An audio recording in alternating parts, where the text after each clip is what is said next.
നിങ്ങളുടെ favourite shows ഇനി ഒരിക്കലും മിസ്സാവില്ല. ഇപ്പോൾ C5 കാണും നിങ്ങളുടെ ഫേവറേറ്റ് ഷോസ് തികച്ചും സൗജന്യമായി. ഇവളോടൊപ്പം സംസാരിച്ചിട്ട് ഒരു കാര്യമില്ല. അമ്മേ, അമ്മ വാ, നമുക്ക് പുറത്തോട്ട് നിൽക്കാം. വാ അമ്മേ.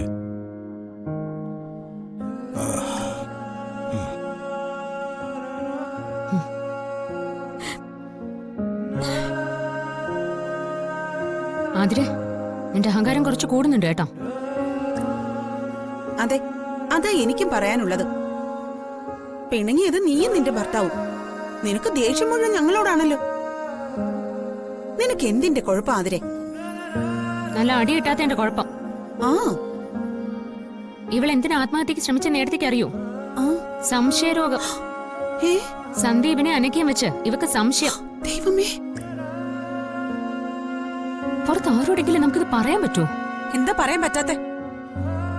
എല്ലാവരും അറിയട്ടെ, എന്റെ ഭർത്താവ് ഉൾപ്പെടെയുള്ളവരുടെ തനിക്കോണം. സംശയ രോഗമെന്നും പറഞ്ഞ് എന്നെ കുറ്റപ്പെടുത്തുന്ന ചേച്ചി, വെറും സംശയമല്ല, പലതും ഞാൻ കണ്ടു ബോധ്യമായതാ.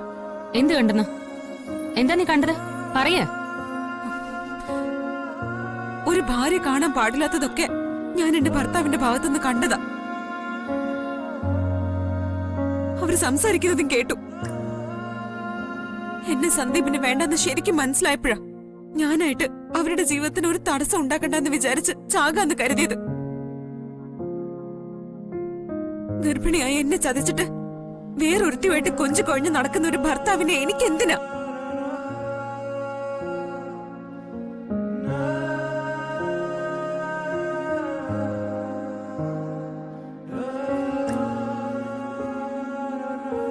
ആദരിക്കിപ്പോ എങ്ങനെയുണ്ട്? എന്നോട് ദേഷ്യമാണോ? സന്ദീപേ, ഞാൻ എന്തിനാ ആത്മഹത്യക്ക് ശ്രമിച്ചതെന്നും അതാര് കാരണമാണെന്ന് നിനക്കറിയാലോ.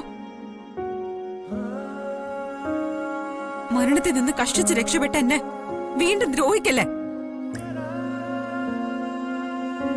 ഇനി ഞാൻ ഇതുപോലെ തുനിഞ്ഞിറങ്ങിയ എന്റെ ജീവൻ പോവാൻ കണക്കാക്കി ഞാൻ എന്തെങ്കിലും ചെയ്യൂ. അങ്ങനെ എന്തെങ്കിലും നീ ചെയ്യുന്നതിന് മുൻപ് ഞാൻ പറയുന്ന നീ ഒന്ന് കേൾക്ക്. നിന്റെ ഒരു പ്രസംഗവും കേൾക്കാനുള്ള അവസ്ഥയിലല്ല ഞാനിപ്പോ. എനിക്ക് വേണ്ടത് കുറച്ച് സമാധാനമാ.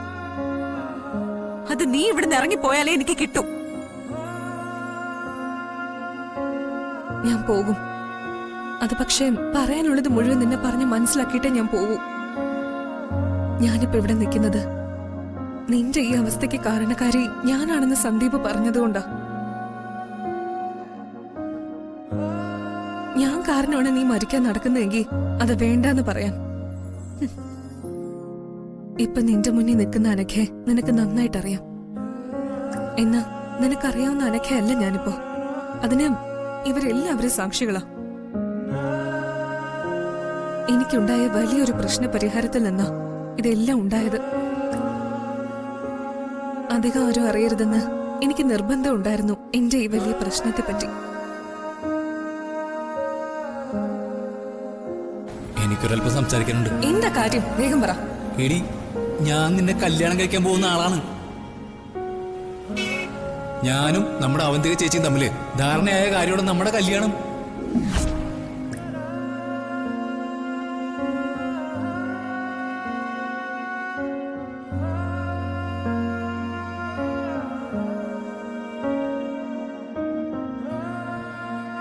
ചേച്ചിയുടെ സംസാരത്തിൽ നിന്ന് എനിക്ക് ഉറപ്പായി എന്റെ വിവാഹം ഉടനെ ഉണ്ടാവും.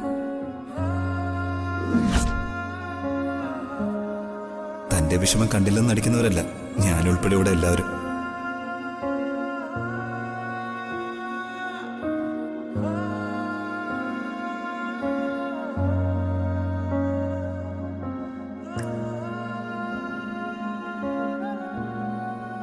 ഞാനിതുവരെ ചെയ്തതൊക്കെ ഏട്ടത്തെ മറക്കണം. ഇനി നന്നായി ജീവിക്കാനും സന്തോഷത്തോടെ നിങ്ങളോടൊപ്പം കഴിയാനുള്ള ഒരു അവസരം എനിക്ക് തരണം. നീ എന്തെങ്കിലും പ്രശ്നം ഉണ്ടാക്കുമ്പോ വഴക്ക് പറയുന്നതും തല്ലുന്നതും ഒക്കെ എന്തെങ്കിലും ഒരു ദിവസം നീ ഇതുപോലെ എന്നോട് സംസാരിക്കാൻ വേണ്ടിട്ടാ.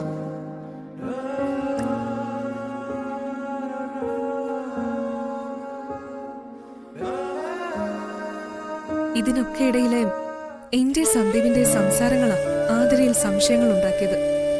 അത് ഞങ്ങൾ ആരും അറിഞ്ഞതുമില്ല. സന്ദീപിനെ സ്വന്തമാക്കാനുള്ള വാശിയില് മുൻപ് പലതും ഞാൻ ചെയ്തിട്ടുണ്ട്.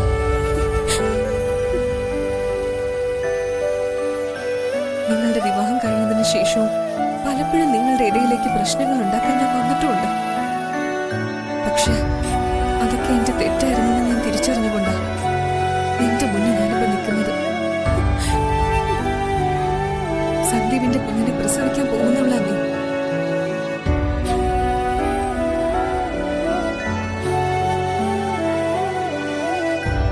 ആ നിന്നെ സന്ദീപിന്റെ ജീവിതത്തിൽ നിന്ന് ഒഴിവാക്കാൻ ഞാൻ ശ്രമിച്ചാലും സന്ദീപിന് അതിന് കഴിയില്ലെന്ന് നീ മനസ്സിലാക്കണോ? അതിനെ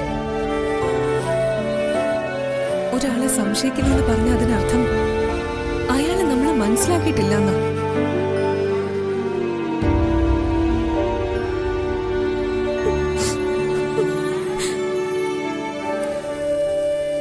ഇഷ്ടമില്ലെന്ന് പറയുന്നതിനേക്കാൾ ഒരാൾക്ക് വേദനിക്കും വിശ്വാസം ഇല്ലെന്നറിയുമ്പോ. ഞാൻ പറയാതെ തന്നെ സന്ദീപിനെ കുറിച്ച് നിനക്കറിയാലോ. നിന്നെ കിട്ടാൻ അവൻ അനുഭവിച്ചതിനെ കുറിച്ച് മാത്രം നീ ആലോചിച്ചാ മതി, നിനക്കത് മനസ്സിലാവും.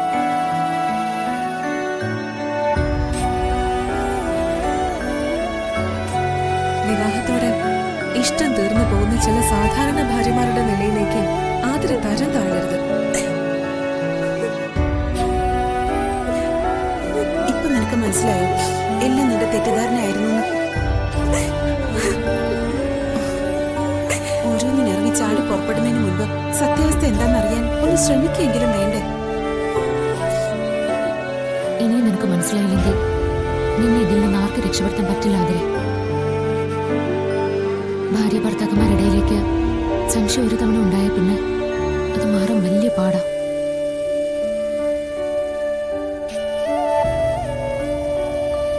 അനക പറഞ്ഞതൊക്കെ സത്യമായ കാര്യം തന്നെ മോളെ. നീ കണ്ടു എന്ന് പറയുന്നതും കേട്ടു എന്ന് പറയുന്നതും പകുതി മാത്രം.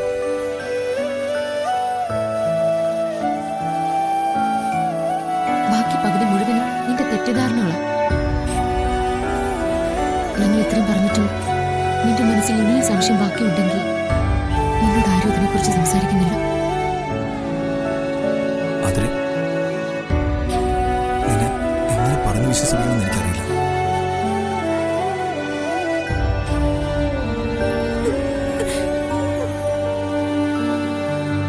ഞാനും എനിക്ക് ഒരു തെറ്റും ചെയ്തിട്ടില്ല.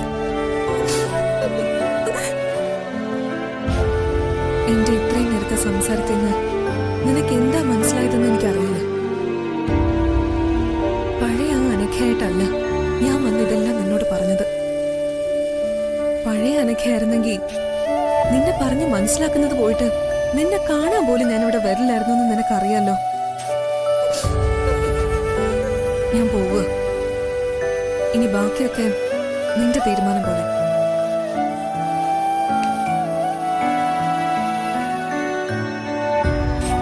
ഡൗൺലോഡ് ചെയ്യൂ C5 ആപ്പ്. കാണൂ എല്ലാ എപ്പിസോഡുകളും സൗജന്യമായി.